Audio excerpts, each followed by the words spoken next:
Icebreaker questions for adults. I'm not going to just give you a list of questions. I'm going to do something much better. I'm going to teach you the skill of, in the moment, in under 10 seconds, manufacturing your own perfect question for the environment.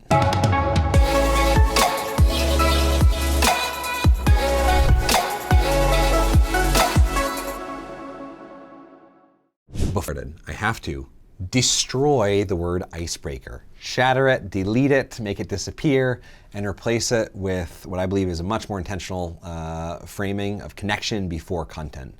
And so the idea is when you meet somebody, icebreakers for adults, you want people to meet each other, get comfortable, connect, gel, be more cohesive, yada yada.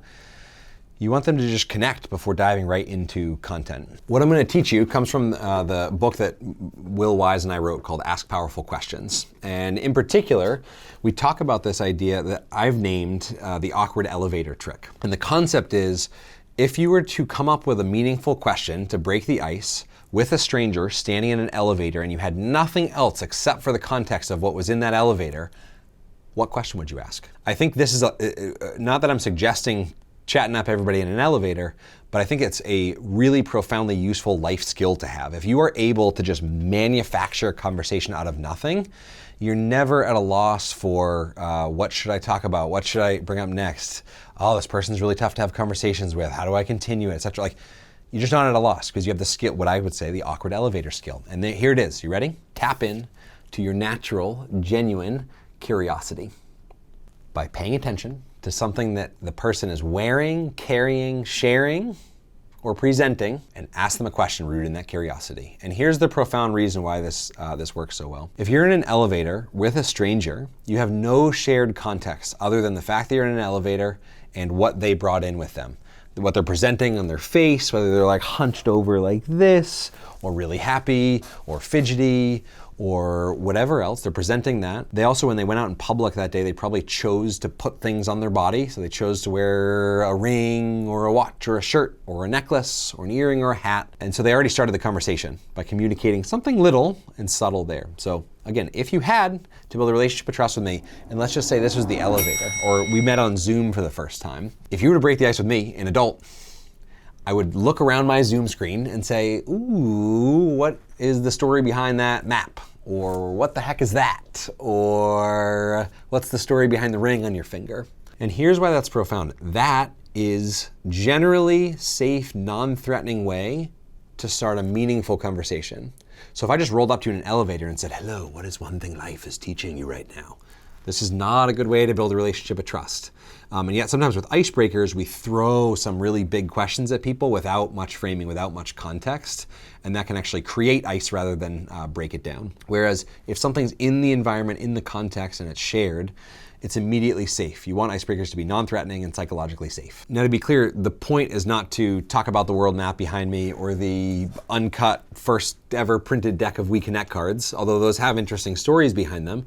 The idea is it's just that opening question about something in the shared context is like a key.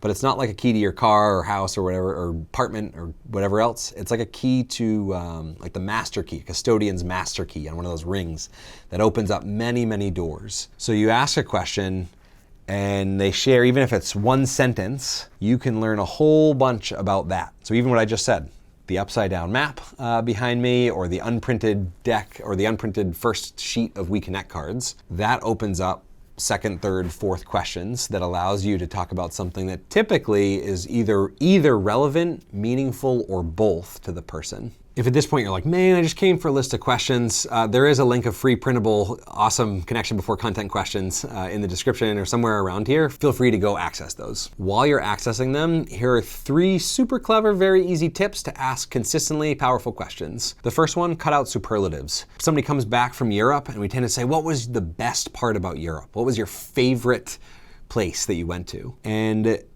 especially for adults, that's actually hard to answer because you've got all this life experience and now I've got to condense it down and rank and choose the absolute best. Whereas if you just add one of in front of the question. So what is one of your favorite places you've ever gone? What is one of your favorite foods is just fundamentally a better question than what's your favorite food. It's easier to answer, it's more non-threatening, it allows somebody to answer quicker without feeling too much pressure. The second tool or idea is this curiosity thing.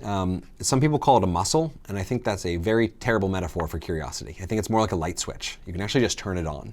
So even though kids ask 300 to 400 questions a day as kids, ages 3 to 5, and adults only ask 6 to 12 questions per day on average. Even though our curiosity has declined by 95%, we can just flip it on. And here's evidence of this. If I take a blank piece of paper and I just say, ask 20 questions about this piece of paper, you could probably come up with them, right? Where was it made? What's it used for? What's on the back? Who used it? Who typed it? Who created it? What are you gonna do with it? Why is it in this video, right? All of a sudden, I just flip the curiosity switch and you can come up with a whole bunch of questions about a blank sheet of paper. So I'm super confident that we all can come up with an infinite supply of questions for these human beings that have lifetimes of ungoogleable experiences just walking around carried in this file cabinet up here. The last tool, while I maybe don't like the word hack, it's like, it could be a hack. It just makes asking questions so much easier. Just start all your questions. If the goal is to break the ice and build a relationship of trust, just start all your questions with how or what. If you start your questions with how or what, they tend to be more open questions that get paragraph level responses as opposed to one word responses. Did you like Europe? What was one of your favorite memories of Europe?